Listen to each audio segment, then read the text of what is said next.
I'm Joe Hatfield. And I'm Logan Emmons. And we're talking about Jonathan Kozol's Letters to a Young Teacher. Letters to a Young Teacher is a series of letters written from John Kozol to some new teacher, Francesca. It's her first year teaching. And she writes John some questions, and he replies. And that's what the book is all about, is his replies. What do you feel are some of Kozol's biggest issues in this book? Kozol's biggest things that he talks about is his issues with standardization of all stripes in schooling. For instance, refers to the jargon factory. What do you think about that? I think it's really interesting. What he's meaning by the jargon factory is all of the administration coming up with words and the teachers using them with the administration, and then taking those same words and using them in the classroom.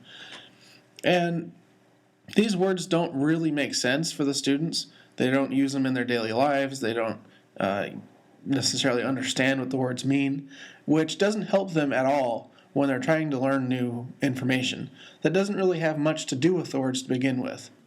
And the problem with this is that the students don't necessarily need to know the jargon that we're using to express stuff with the administration to get through their class and actually learn what they're trying to learn.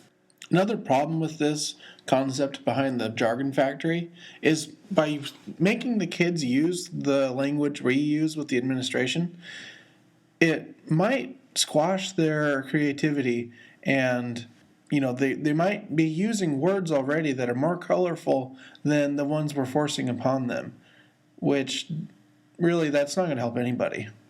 And there always seems to be a worry that you're taking all of these standard stuff and the quashing out a lot of the uniqueness of our students in favor of not quite boxes that they need to be put into, but just not quite the way that it seems to feel natural as a teacher. Right, and natural for the student too, because they have their own word choices that they're going to use, and we don't need to change those. Right. That also leads to his thoughts on focusing more on the standards than on what you're actually teaching the kids. Mm-hmm. Another thing that Kozol brings up is the voucher system. And what are your thoughts on that? Well, his biggest issue is that it can potentially lead to a lot of socioeconomic segregation, and that's what his big thing throughout the whole book is how we kind of tend to segregate the kids, especially in bigger inner city schools, due to more economics than race. But unfortunately, with the way some cities are set up, it happens to be race as well. Like you mentioned, this one poor section where it's 98% black because... Oh, and that was at the Martin Luther King School, right? Yeah. And then that was interesting. So what else was wrong with the voucher system according to Kozol?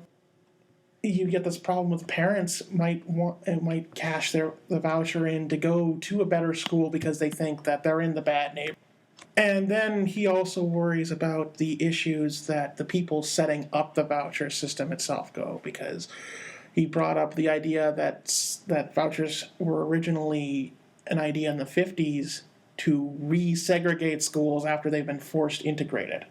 And then there's also this thought of shaming of public schools, because there's one big advocate who has, I think there's an actual direct quote, is that the problem with public schools is that they have to take everybody in. Mm-hmm. So that's kind of his other big thing on vouchers is, there's the socioeconomic segregation, there's the, potential that we're going to help even less kids, and then there's the economic issue behind it. So, I don't know. But anyway, that's what the voucher system, his issues were. It was it can lead to more segregation, both almost intentionally, and also just the way that it yes, people should have a choice, but that doesn't mean you should then cut the throat of the public schools. The last thing that we should take away on this is that Kozol, even with all of this negative stuff he brings up, which is understandable, he's a public education advocate, so he's been so focused on a lot of the bad stuff that it's almost hard to see the good stuff. But I think that's the best thing I see in this, is unlike, unfortunately, some books that we've read as far as the system goes, that he does show that there's a wonder about teaching kids still. Mm-hmm. That, you still need to have that passion as a high school, a middle school teacher, rather than, So. And that's ultimately why I think that this book definitely should be one in any beginning teacher's repertoire, Yeah, personal library. definitely.